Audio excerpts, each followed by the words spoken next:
Hey guys, and welcome back to Life of Con, and today it is time for the NFL Divisional Round predictions. I'm going to do a really quick rundown of the other 4 games that happened last weekend, kind of go over what I got wrong and what I got right, and then we're going to get right into these Divisional Round predictions. So we'll go in order of when the games took place. So we'll start off with the Bills and the Texans. That one I did get right on the money. I predicted the Texans to they had a little more poise in big games. And that poise in big games kind of allowed them to mount a comeback against this Bills team.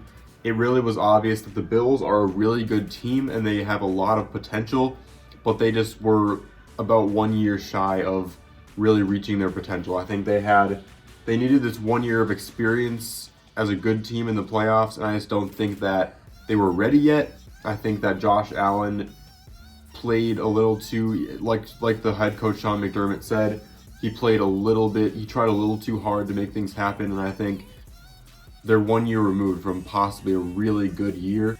For right now, the Texans move on. They were the better team in that game. They were able to come back in the second half and really show what team they really are.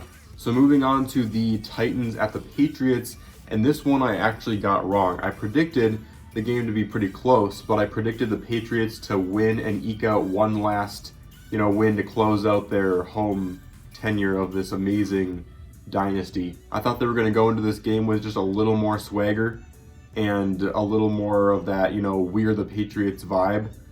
And I thought that was going to continue for at least one more game, but it just didn't. The offense died. Tom Brady is not the same quarterback he was, and that was made obvious in this game. Everyone just looked tired. They looked old, to be honest. They look like a very old team that's on the edge of the ropes. So I think the Titans are a very good football team, but the Patriots really lost that for themselves more than the Titans won it. And now for the game that I was jumping up and down in my family room right on this TV watching as the Vikings defeated the New Orleans Saints. What a game that was. The Vikings did an amazing job on defense. The defensive line was absolutely unstoppable. I'm going to try to be as unbiased as possible doing these. I just want to make sure you guys know that. But just let me know in the comments if I'm being too biased, or call me out if you need to, but I'm going to try to be as unbiased as possible talking about this. But I don't think people are giving the Vikings enough credit for the way they played in this game. I think more people are saying, oh, the Saints lost it. Drew Brees dropped the ball. He played terrible. But the Vikings, think about how the Vikings limited Michael Thomas. No team has been able to do that all year long. And we limited one of the best offenses, if not the best offense this year during the regular season. We limited them to 20 points, and that's phenomenal as a defensive unit, but just an amazing result of the game. As far as the play at the end of overtime, I feel like I shouldn't even discuss that, because I feel like putting my input in there is just going to make it seem like I'm a biased fan. But I genuinely don't think that should have been called, based on, like they said, the statement that they released saying it's consistent with what we've done all year. And that's what they're sticking with. Now for the Seahawks and Eagles game, which I'm not going to talk much about. I'm just going to say it's very unfortunate that Carson Wentz got hurt early in this game. Who knows what would have happened? But I do genuinely think that the Seahawks were the much better team here. I think that people often underestimate a score like that, 17-9, and think, oh, the Seahawks only won by 8. That with a backup quarterback in there for the Eagles, that must make them a bad team. But that's not how the NFL always works. Sometimes you see a score shaping up to be very, very low, and the defense just bears down, and the offense kind of just plays more conservatively, and that's more game flow than a team being good or bad. So I think the Seahawks are a very good team, and they could do damage in the playoffs going forward. And that being said, let's get right into those divisional round predictions. So we're going to start off, we're going to do all of these just like I did last time, in order of when each game is. So starting with the Saturday 3:35 game, we do have the Vikings 6th seed going up against the number 1 49ers. Let me just say right off the bat, from an analytical perspective, I am predicting the 49ers to win this game. I feel like The second I start talking about the Vikings, people are going to assume that I'm picking them. So I just want to get it out of the way. I am predicting as a game pick for the 49ers to win this game. But as a Vikings fan, I have to really quick just talk a little bit about the possibility of the Vikings winning this game, because as unbiased as I'm trying to be, I know I sound really biased here, but I really do think the Vikings, from what I've seen from them all year, they have one of the best chances to beat and overtake the number one seed that I've seen for a while. I really do think the Vikings have the most talented and all-around solid team that we've seen from a 6 seed for a long time. Obviously, they're not the most talented and balanced and well put together team on this list right here of these 8 teams, but I do think they're one of the best 6 seeds I've seen in a long time, and I think they can really sneak up on you. I do think that sometimes buys can be a little bit overrated. I think that sometimes a buy can sneak up on you and you can get complacent, you can get lackadaisical. The Vikings just won a huge game against a good opponent. They also have, the last time they won a very emotional playoff game in their head when they won against the Saints and then laid an egg against the Eagles. They're not going to let that happen again. So they are going to have a huge explosive mindset, and they're going to have a lot of momentum going into this game. 49ers don't have momentum, and they might be lackadaisical going into this game. I also think that Jimmy Garoppolo is a great quarterback, but he also has not played in a playoff game before. This is his very first one. He might be prone to a few jitters, and he also, as well as he's thrown the ball all year, he also has thrown a good amount of picks. So I think that the Vikings have a solid chance of staying in this game the whole way through. I do think the Vikings are going to put up a lot more of a fight than people think. I feel like people saw the Saints game and then automatically are ruling them out for this one too. But if we beat the Saints, I think we stand a chance at least against the 49ers. But from an analytical perspective, I have to go with the 49ers. They've just been so dominant all year long, especially with their passing attack.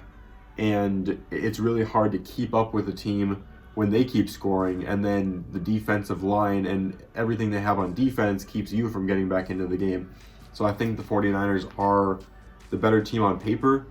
That being said, again, I think the Vikings have a solid chance, but I'm picking the 49ers to win this game, and I'm going to say it's a 31-24 game. I think the Vikings are going to stay within a touchdown the whole way through, but the 49ers are just going to be a little too much for them. And now the other game that's happening, I think 7:15 that same night, Saturday night, we've got the Ravens hosting the Titans. The Titans are the other 6 seed that upset the 3 seed Patriots, and the Ravens have the first round bye as the 1st seed. I'm going to go with the same thing as I said with the 49ers versus the Vikings. I'm picking the Ravens to win this game. The other two are going to be much more toss-ups, and I'm going to reveal them later on in my analysis. I'm not going to say what I think before every single game. But for this game, I'm just going to say right off the bat, I think it's the Ravens. Like I said with the Vikings, I think the Titans are a very dangerous team. Their 9-7 record does not necessarily show their true colors of what kind of a team they really are, because with Tannehill, under Tannehill, they've been a much more explosive team. Derrick Henry can single-handedly win you a game any given week. I think Derrick Henry is one of the best running backs in this game. He is an absolute beast. He is like Marshawn Lynch reincarnated right now. That being said, I am not going to pick against the Ravens until I see a team limit what Lamar Jackson can do. Based on what I've seen all year, the Ravens, I can't pick against them right now. They're just too good. On defense, they're a sneakily very good team on defense. I feel like their offense takes away from how good they are really defensively. Lamar Jackson is a great dual threat.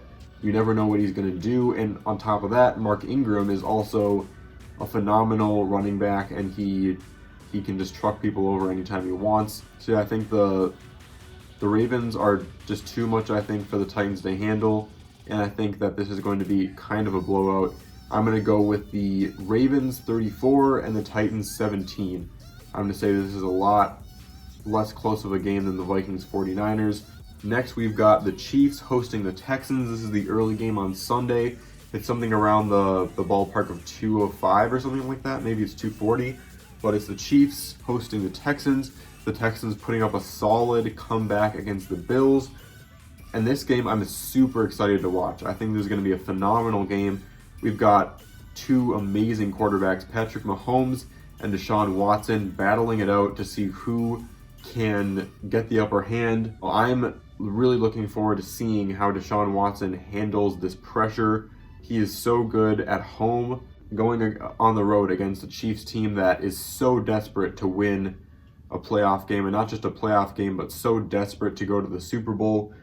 They've been so close, but so far away in recent years. Chiefs fans have been frustrated with so long on how close the Chiefs have gotten year after year and just can't quite finish things off. And I think they're going to be super loud and try to give the Chiefs every advantage they can, just like they always do. I'm going to once again pick the home team here. I've been picking the top seed in all three games so far. For this one, I'm going to pick the Chiefs. I just think they're especially at home, I think they're too dangerous. You've got Tyreek Hill. The Patrick Mahomes to Tyreek Hill combination is so deadly. You can score a touchdown basically at any time. Patrick Mahomes is always going to be an MVP caliber quarterback, especially in this point of the season. I think that the Chiefs defense is a sneaky good squad. They've been playing super well. They had so many concerns defensively at the beginning of the season, but they really turned things around.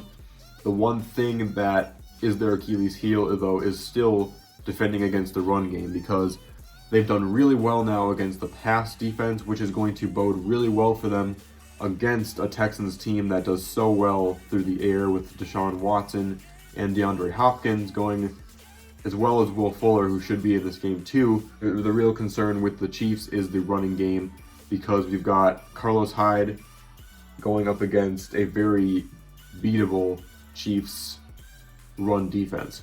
That being said, like I said, I'm going to have to go with the Chiefs here. I think that they're too good of a team to count out right now, and I do think the Texans could very well pull out a win here. I really do think that, but from an analytical perspective, the numbers just favor the Chiefs too much here. And finally, we have the Seahawks hosted by the Packers.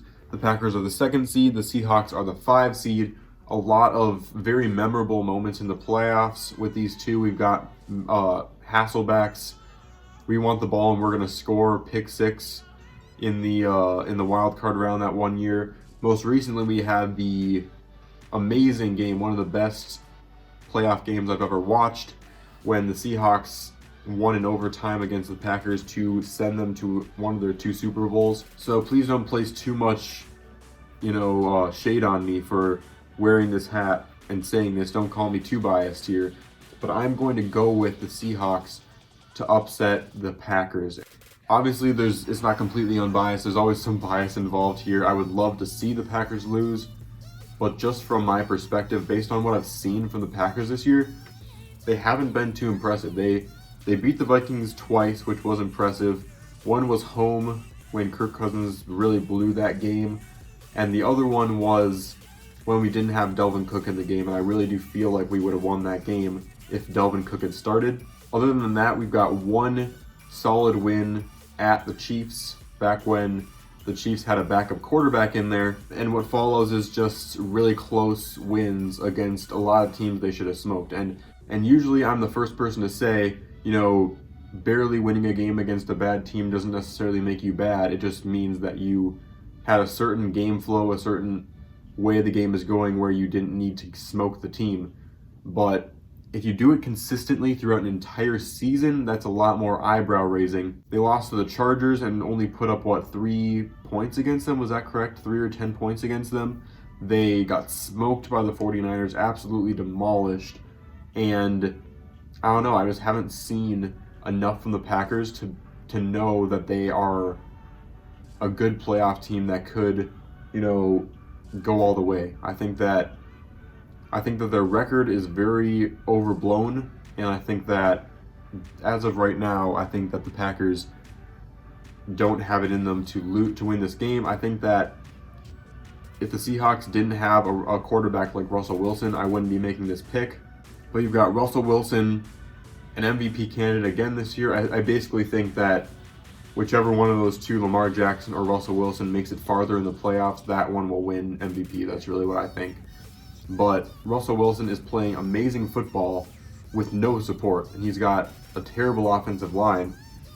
And as much as the Packers exploit that offensive line, I think Russell Wilson is going to continue to be this amazing, elusive player that just makes things happen. And I think against the Packers, considering the Packers have not proven how good they are very much this season, if I have to pick an upset pick out of everyone on this list, I have to go with the Seahawks over the Packers. I realize I didn't do a score prediction for either of these two teams on the bottom here, so I think the Chiefs will win against the Texans. That'll be quite the shootout, and I think it'll be 34-30. As for the Seahawks and Packers, it should be a surprisingly low scoring game, and I'm going to go with the Seahawks 21, the Packers 17. But anyway, that's going to do it for this video. Thank you all so much for watching. I really appreciate it. I love doing sports stuff like this. I'm a huge sports guy, so I'm hoping to integrate a lot more sports content into my videos. And if you really like my content, I do sports stuff like this a lot. I also do a lot of reactions to music. I do a lot of trailer reactions, and I also do a lot of challenges. So if you like any of that content, I would ask you to please subscribe. Also, if you like a certain thing that I do and you want to be notified about that specific thing, I would recommend turning on post notifications so that you know when those specific videos are coming out. Thank you guys again, and I will see you on the flip side.